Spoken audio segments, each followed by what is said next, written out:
El tiempo nos va transformando mucho. ¿Te pasó este?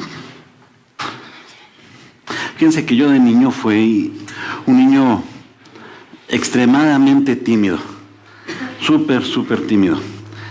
Y muy introvertido, muy pocos amigos. Y aunque no lo crean, era flaquito como dedo. Y wow. Y con efectos de sonido. Nadie me...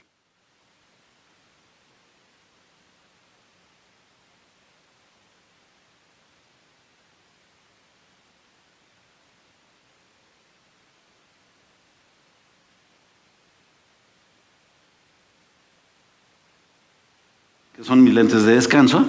Cuando no uso mis lentes de contacto, uso esos. Y bueno, evidentemente durante la primaria se hacían los equipos y el que perdía en la rifa de los jugadores, yo jugaba con ellos. Y durante ese tiempo obviamente me la pasaba leyendo. Yo fui un niño que leyó mucho. Y me gustaba, hay una historia que me acuerdo mucho. ¿Han oído del Conde Lucanor? ¿Se acuerdan de ese personaje? Que nos obligaban a leer en la secundaria. Conde Lucanor era un noble, eran como una serie de cuentos medieval de España, que tenía su consejero Patronio, su criado era Patronio. Entonces entre él y Patronio, entre el conde y Patronio, discutían las virtudes en base a distintas historias. Una de estas historias era sobre 3 caballeros y querían saber cuál de estos caballeros había sido el más valiente de todos. Como estaban en guerra con los moros en ese tiempo, con los invasores de África del Norte que estaban en la península ibérica, entonces los querían expulsar y constantemente estaban en guerra, unos y otros. Y había 3 caballeros muy amigos que los 3 habían luchado valientemente contra los moros, pero querían encontrar cuál había sido el más valiente de todos ellos y cómo había sucedido. Estaban los 3 caballeros al frente del ejército cuando se dieron cuenta de que todos los que estaban atrás estaban ya en retirada, porque eran muchísimos los caballeros. Entonces ellos empezaron la retirada junto con el resto del ejército. Cuando de repente el primero de ellos, incapaz de soportar estar huyendo ante el enemigo, regresó y enfiló con la lanza para atacar el ejército contrario. El segundo caballero, mira, ya está con efectos de caballo. Perdón. El segundo caballero regresó y igual fue contra los otros. Y el otro caballero, el último caballero, seguía alejándose cuando se detuvo y regresó a luchar contra los enemigos. Y la discusión era, ¿cuál fue el más valiente de todos? ¿Cuál creían ustedes que determinaron que quién fue el más valiente de los 3 caballeros? ¿El primero, el segundo o el tercero? El tercero. ¿Quién? El tercero. ¿Por qué el tercero? O a ver, ¿por qué el primero? ¿Quién está a favor del primero? ¿Por qué?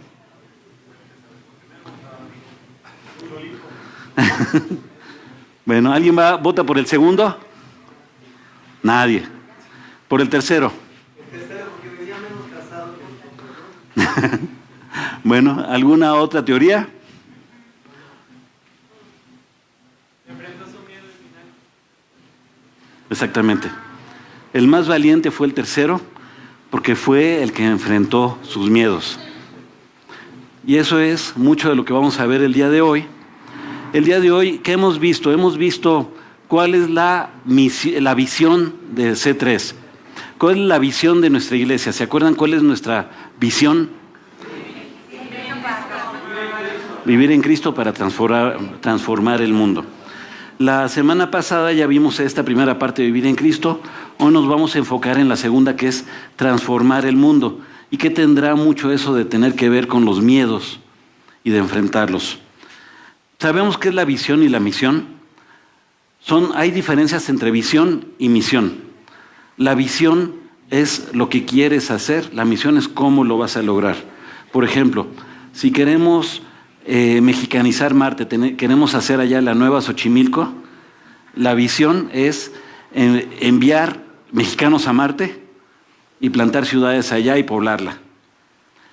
La misión sería construir la nave, capacitar astronautas, enviar a los políticos, cualquier cosa que se les ocurra para poderlo hacer mejor y que estén allá, se vale. Cuando nosotros empezamos C3, hace 4 años estábamos soñando, estábamos orando, ayunando, pensando qué es lo que debíamos hacer, cómo lo podíamos hacer, cuál era nuestra visión y cuál era nuestra misión en hacer esto. ¿Qué debemos hacer? ¿Por qué lo debemos hacer? ¿Cómo lo debemos hacer? ¿Cuándo lo debemos hacer? ¿En qué época del año? Todo eso fue materia de mucha plática, mucha oración. Y fue una búsqueda muy intensa.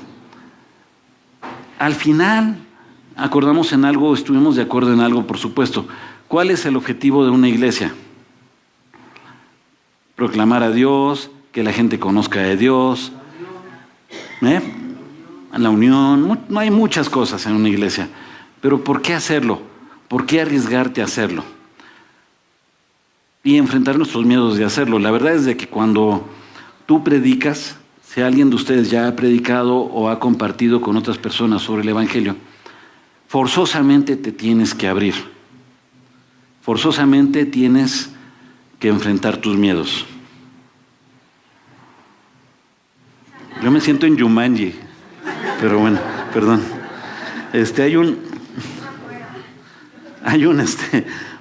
Hay un pasaje que nos inspiró mucho, que es Marcos 12, 28, 31. Jesús estaba discutiendo con los saduceos, y los saduceos decían que no había resurrección, y Jesús les dice, no, sí hay por esto, y tú no conoces la Escritura, y es por esto. Cuando uno de los escribas, uno de los fariseos, al ver que él había respondido bien a los saduceos, se acerca con él. Uno de los maestros de la ley se acercó y los oyó discutiendo. Al ver lo bien que Jesús les había contestado, le preguntó, de todos los mandamientos, ¿cuál es el más importante? El más importante es, oye Israel, el Señor nuestro Dios es el único Señor.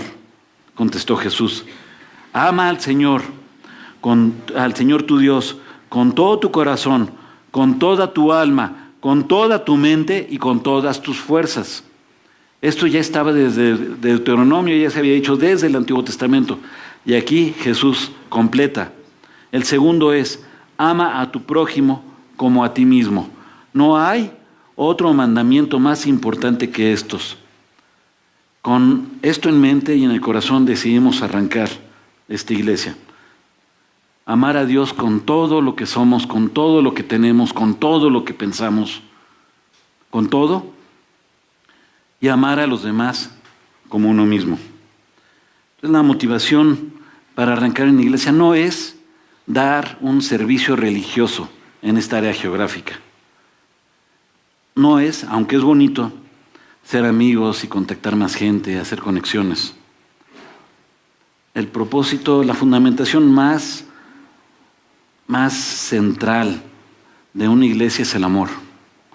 Es que la gente se sepa amada, que la gente sepa que Dios les ama y que quiere lo mejor para cada uno de nosotros. Ese es un objetivo central de la iglesia. A través de saberse amado por Dios, uno empieza a abrirse y empieza a entender qué es el significado de la muerte de Jesús. Cuando tú compartes esta visión de Dios, cuando tú te empiezas a compenetrar con esta visión de Dios, entonces entiendes que puedes amar a otras personas, porque Dios las ama. Entiendes que eres imperfecto, como otras personas son imperfectas. Que Dios te ama en tu imperfección y que tú amas a otras personas en su imperfección. Que tú cometes errores y otras personas cometen errores. Y que al final todo lo que tenemos que hacer es depender de Dios. Porque ¿saben una cosa? cuando también estás centrado en cambiar el mundo, en transformar el mundo, y quieres tú hacerlo, te das cuenta de tu inutilidad. Somos inútiles. Sin Dios, somos inútiles absolutamente. Sin depender de Él, no lo estamos proclamando, estamos hablando. Pero si dependemos de Dios realmente, entonces podemos empezar a fluir en Él, en su amor, y predicar a otros, a compartir a otros, a decirle a las personas que son amadas, que son valoradas, que hay un motivo para su existencia. Eso es el por qué estamos aquí. Pero la iglesia, ya lo habíamos dicho antes, la iglesia no es solamente aquí. La iglesia verdaderamente tiene que ser trasladada afuera. Si solamente venimos y disfrutamos, nos sentamos hombro con hombro, calientitos y cómodamente, la verdad, eso no es la iglesia. La iglesia es mucho más que eso. Es amar, es entregar, es arriesgar y también es abrirnos en muchos aspectos. En Juan 3:16 nos dice, porque tanto amó Dios al mundo que dio a su Hijo unigénito, para que todo que en Él cree no se pierda, mas tenga vida eterna. Tanto amó Dios al mundo. Tanto. ¿Cuáles de nosotros sería capaz de amar así a otros, de dar lo que más queremos? De amar tanto a otras personas que le demos lo que tenemos nosotros. Que lo hagas cotitular en tu cuenta del banco. ¿Qué tanto amas a los demás así? Y la iglesia es parte esencial en esto. En Efesios 5:25 también nos dice, en un ejemplo, esposos, amen a sus esposas, así como Cristo amó a la iglesia y se entregó por él. Todo lo que hacemos es por amor. Todo. El amor es una fuerza transformadora. La primera ley de Newton nos dice más o menos esto. Un objeto en reposo tiende a permanecer en reposo y un objeto en movimiento tiende a permanecer en movimiento con la misma rapidez y en la misma dirección, a no ser que sobre él actúe una fuerza no balanceada. Básicamente, ¿esto qué significa? Todos los cuerpos, cuando están en reposo, están sin movimiento, se requiere una fuerza no balanceada, se refiere a que es una sola vez, porque si no sería una aceleración constante. Una vez que recibe un impulso, debe de moverse y seguirse moviendo, a no ser que haya otra fuerza que le impida seguirse moviendo. Cuando tú rindes tu vida a Jesús, tú recibes esa fuerza. Y no tienes nada por qué detenerte. No tienes motivo para detenerte una vez que tú ya saliste del reposo, saliste de tu inactividad. Tú no tienes por qué parar. En realidad, no hay una fuerza mayor que la pueda impedir. Esta ley implica que hay un cambio de fuerza, hay un cambio de dirección, hay un cambio de vida totalmente. Cuando tú conoces a Jesús, tu vida cambia. Y es una fuerza que te lleva a moverte. Y si no te mueves, si no has hecho nada para moverte absolutamente, cabría preguntarte, ¿realmente has sido empujado por esta fuerza transformadora? ¿Este cambio ha provocado algo en tu vida? Podemos pensar que el cambio es solamente interno, pero es mucho más que eso. Es tanto un cambio interno como externo. Un cambio en valores, un cambio en actitudes, un cambio en pensamientos, un cambio que nos transforma. Romanos 12:2. ¿Qué es lo que nos dice Romanos 12:2? ¿Alguien lo podría leer, por favor?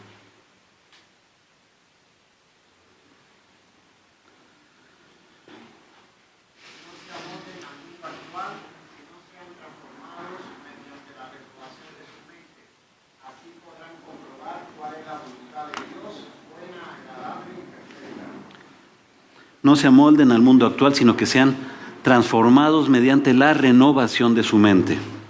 Renovar significa hacer nuevo, significa que todo lo que estaba tiene que salir y lo que entra, lo que estaba afuera tiene que entrar.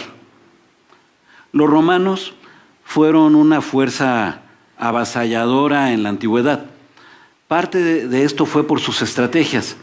Algunas de sus estrategias, por ejemplo, era que traían estos grandes escudos y cuando los atacaban con las flechas, ellos armaban un escudo de escudos y les impedía que estas flechas los hirieran. Obviamente tenían que quitar los escudos para poder atacar. Cuando nosotros no permitimos que nada nos toque, que nada nos llegue, nos protegemos. Ponemos nuestros escudos en la vida. No queremos que nada nos afecte, que nadie nos lastime. Pero cuando quitas los escudos, ¿qué es lo que puede pasar? Te pueden herir, te pueden avergonzar, te pueden humillar. La realidad es de que yo como niño fui muchas veces buleado. Por lo mismo, porque un niño poco social es frecuentemente objeto de bullying. Y cuando tú compartes de Cristo, este es uno de los riesgos que vas a enfrentar. Cuando tú compartes de Dios, tú tienes que permitir que otras personas te conozcan. Y tienes que enfrentar la vergüenza de hablar en público. A mucha gente le da vergüenza hablar en público. O les da vergüenza hablar de sí mismos a desconocidos totales.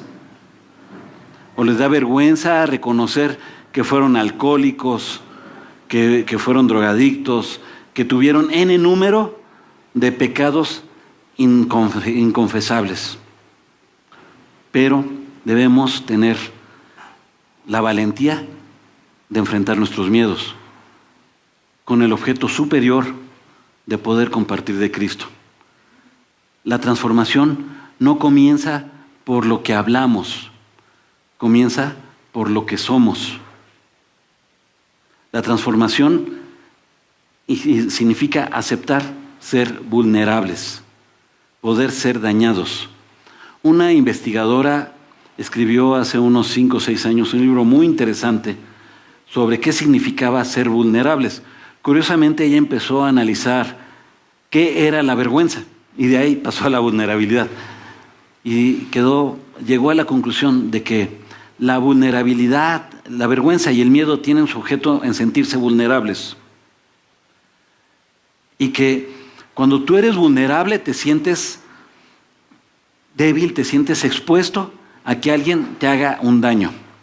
Pero también descubrió algo muy interesante. Dividió a las personas en 2 grupos. Los que sentían esto, la vulnerabilidad, los que permitían la vulnerabilidad y los que no permitían la vulnerabilidad. Y encontró que los que permitían la vulnerabilidad, todos y cada uno de ellos eran personas que tenían un concepto de valor propio muy firme. Eso es bien interesante. Si tú te permites ser vulnerable, también esto significa que tienes un valor alto sobre ti mismo. Es decir, que lo que te digan no te va a afectar, no va a cambiar tu esencia. Te va a permitir ir adelante. Indagando más, encontró también de que aquellos que eran más vulnerables eran los que también tenían vidas más plenas, más llenas, más completas. ¿Por qué? Parecería ilógico, ¿no? Que siendo vulnerables y aceptando que te puedan herir, tengas una vida mejor que aquellos que solamente buscan protegerse. Y que la respuesta sea abrirte. El camino a una vida más plena, desde un punto de vista científico, conforme esta investigadora social, es abrirte. El ser vulnerable te permite entender a otras personas, te permite amar a otras personas sin esperar nada a cambio. Te permite arriesgarte en un proyecto sin saber si vas a tener éxito o no. Te permite arriesgarte y ser valiente y enfrentar tus miedos. Cuando nosotros compartimos de Dios, lo que hacemos también es eso. Cuando tú compartas del Señor Jesucristo a alguna persona, debes de aceptar que debes ser vulnerable, que puede ser que te critiquen, puede ser que te juzguen.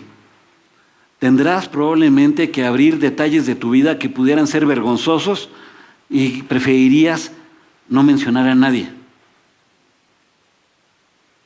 Pero de esa forma, tú vas a crecer y vas a permitir que la otra persona se sepa amada, se sepa valorada. Entre más te abras tú, más sentido de valor vas a ir adquiriendo.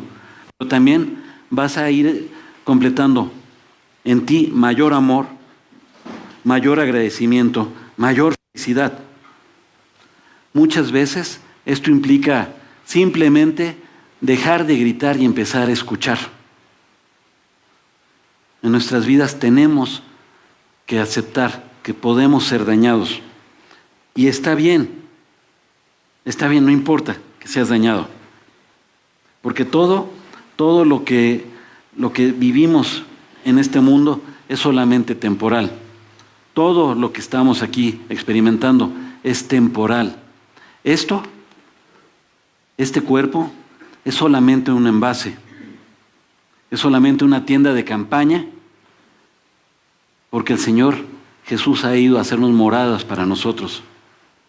Y vamos a experimentar dolor, vamos a experimentar tristeza, vamos a experimentar separación, vamos a experimentar muchas cosas, pero solamente es por un tiempo. Al final, completaremos nuestro viaje. Cuando nosotros estamos compartiendo del Señor Jesús, estamos cumpliendo algo que está en nuestra programación neurológica, en nuestra programación más interna, que es la necesidad de conectar con otras personas de una forma rica, de una forma amplia. Pero eso requiere que seas atrevido, valiente y te animes a compartir de ti. ¿Qué tiene todo esto que ver con transformar el mundo? Todo tiene que ver. Tú no puedes transformar el mundo, es imposible que transformes el mundo si no empiezas a renovar tu mente. Si no permites que tú seas transformado a través de la renovación de tu mente. Es imposible que impactes a nadie si tú no lo has experimentado. Tú no puedes dar lo que no tienes. Primero debes de tener para poder dar. Si no lo tienes, pídelo. Dice la palabra, ¿no? Que medida buena, amplia, rebosante, que se desparrame así al máximo, es lo que Dios quiere darnos. Si tú no has sentido esto en tu vida y quieres compartir a otros, pídeselo a Dios. Tenemos la promesa que lo que pidamos, Él nos lo dará. Cuando le busquemos, lo encontraremos. ¿Por qué no hacerlo? Vamos entonces como iglesia a hacer esto. Vamos a permitir que el Señor renueve nuestra mente para que podamos ser transformados y transformar a otras personas. Pero debemos nosotros atrevernos y ser valientes en que nos puedan lastimar en el camino.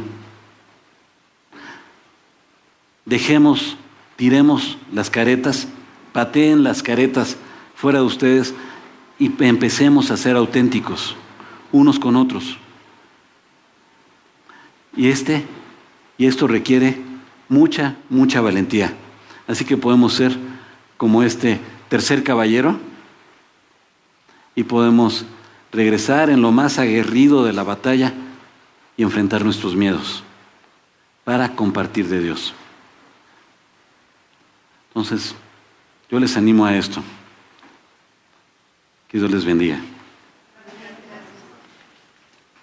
Vamos a orar. Vamos a orar en lo que se preparan para la alabanza. Les pido por favor si nos ponemos de pie.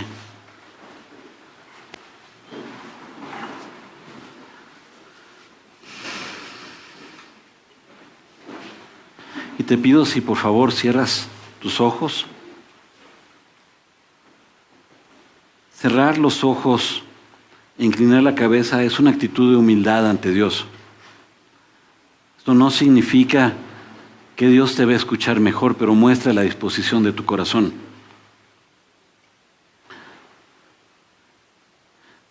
Señor Jesús, te agradecemos tanto por la bendición de conocerte, porque tú pones en nosotros tanto el querer como el hacer. Gracias, Señor, por tu bondad, por tu amor, por tu valentía, porque aún, Señor, estando tú en el cielo, no consideraste hacerte como nosotros, Señor, para sacrificarte y darnos vida eterna. Te damos gracias, Señor, porque gracias a tu valentía nosotros podemos ser renovados en nuestra mente. Gracias a tu amor nosotros podemos sentir amor.